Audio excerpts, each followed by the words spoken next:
There were a number of new land-based empires that emerged during this period, and I'm just going to do a quick run through of some of the big ones. First is the Ottoman Empire, and the Ottoman Empire started off as a bunch of semi-nomadic Turks who migrated to northwest Anatolia in the 13th century, and they were able to transform themselves into a powerful military political force. So, just as the Mongols were really going away in the Middle East, the Ottomans kind of took their place as the regional power. In 1453, the Ottomans took over Constantinople and brought the final blow to the post classical Byzantine Empire. So, Constantinople became Istanbul. The cathedral, Hagia Sophia, was converted into a grand mosque. The Ottomans were very powerful militarily, and their power came from the use of gunpowder weapons and the development of an elite fighting force called the Janissaries. And the Janissaries were children of Christians living in the empire who were taken from their families when they were babies and brought up and trained as soldiers their whole lives. The Ottoman Empire was a monarchy, there was no democracy. The leader of the empire was the Sultan. The government was publicly dominated by men, but women living in the harem or private domain of the Sultan had a major influence on policy. The empire reached its peak in the mid 1600s, but it continued to exist until the end of World War I. Moving east, we have the Safavids, who I discussed in an earlier podcast. Safavids were east of the Ottoman Empire. They occupied that Persian heartland, so sort of modern-day Iran. They were culturally Persian, and they were Shiite Muslim, whereas the Ottoman Empire were Sunni Muslim. Moving further east, we have Mughal India. Now, up until this point, there hasn't been a unified India or an India like we know it today. So whereas China was unified very early in its history, fragmented from time to time, and then reunified, India's history has always been one of decentralization and fragmentation. This is the norm in India, not the exception. It's the other way around in China. But that changes with the Mughal Empire. The fragmented kingdoms of India were unified by Babur, who began his conquest of India in 1526. The Mughals claimed descent from both Genghis Khan and Tamerlane. The term Mughal is Persian for Mongol. Babur started the unification of India, and his grandson Akbar continued. Akbar was a military commander who was interested in uniting his empire. One thing that's important to know about Akbar is that he was very interested in religion and religious discussion. He cooperated with Hindu rulers and the Hindu population and encouraged intermarriage between Hindus and Muslims. He got rid of the jizya, which was the tax on non-Muslims, and he promoted Hindus to high-ranking government jobs. But later Mughal rulers would be much less tolerant of Hindus. Mughals are famous for their architecture, which combined Persian and Hindu styles by using Islamic domes, arches, and minarets, along with Hindu symbols and decoration.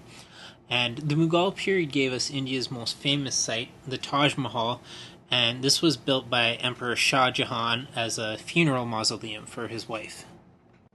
Moving on to Africa, in the 1400s, we have the emergence of the Songhai Empire, and they continue along what was started by the previous West African kingdoms, Ghana and Mali. Like these previous West African kingdoms, the Songhai derived their wealth from the Trans-Saharan trade network, namely gold and salt. Songhai emperors were Muslims who supported mosques and schools. Islam was the foundation of the empire, but traditional religious beliefs remained strong among the population. The power of the Songhai Empire started to disappear when European merchants began coming in large numbers to the coast of West Africa. One empire that I didn't talk much about was the African kingdom of the Congo. And in the 14th century, the Congo built a strong state along the west coast of Central Africa. In 1482, the Portuguese began a trading relationship with the Kingdom of the Congo, and Portuguese traders became close to the king. Portuguese provided military support for the Congo, and the kings of the Congo converted to Christianity.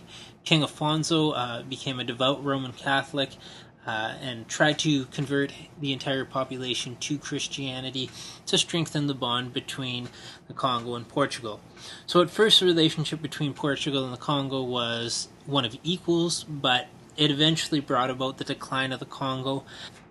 And the reason was merchants in the Congo were doing slave raids, they were enslaving people and selling them to the Portuguese. And the king couldn't really do anything to stop this, so the kingdom lost legitimacy in the eyes of the people.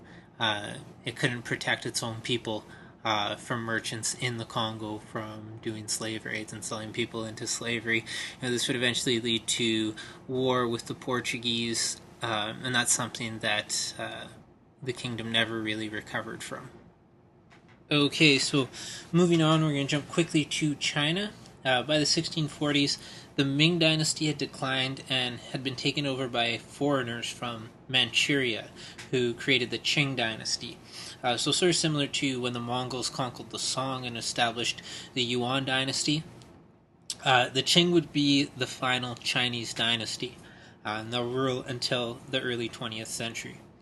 The Manchus tried to create a dynasty where their own culture was preserved, but in a lot of ways they ruled like a traditional Chinese dynasty.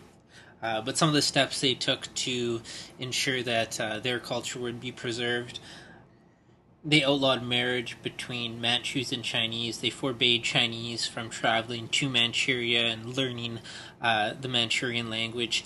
And they forced Chinese men to wear their hair in a Q braid as a sign of submission to the Manchus. Manchus held all the highest political posts. The civil service exam was still alive and well. It was still the way to career advancement. Chinese patriarchy continued. The practice of foot binding continued in this period. China is still the most important player in the global trade network and continued to get rich because of a global demand for Chinese products such as silk and porcelain and tea. During this time, China wasn't really interested in a lot of imports, with the major exception being the import of silver. I talked about this fairly in depth in episode 18, and this is also the topic of this unit's essay question.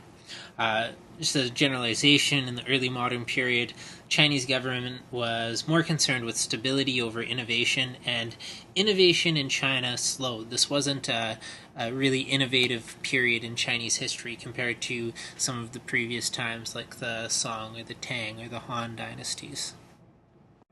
Moving north to Russia, after hundreds of years of Mongol rule, the early modern period really sees Russia emerge as an empire of its own.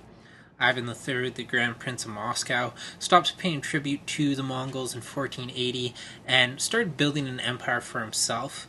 He built a strong central government that was ruled by a Tsar, who was really an absolute monarch and also the head of the Russian Orthodox Church. So, with the fall of the Byzantine Empire, it opens the door for a new leader of the Orthodox Church, and the Tsar of Russia will take on that role. Just some important names. Peter the Great ruled from 1682 to 1725, and he was all about Western technology, Westernization. He tried to bring Russia up to speed with what was happening in Western Europe. So his insistence on everything being Western meant that all Russian men were forced to wear Western clothes, shave their Russian beards, and he built St. Petersburg as his new capital, or designated St. Petersburg as the new capital. It was in the western part of his empire, on the western fringe, overlooking Western Europe. Catherine the Great continued Peter's policies of westernization from 1762 to 1795.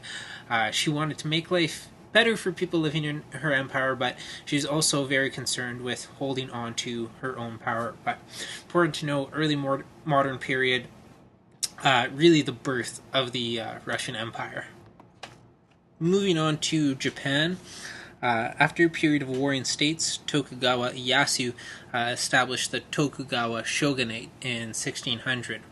He moved the capital to Edo, which is modern-day Tokyo, and forced all the daimyo, or landlords, to move to the capital so he could keep an eye on them.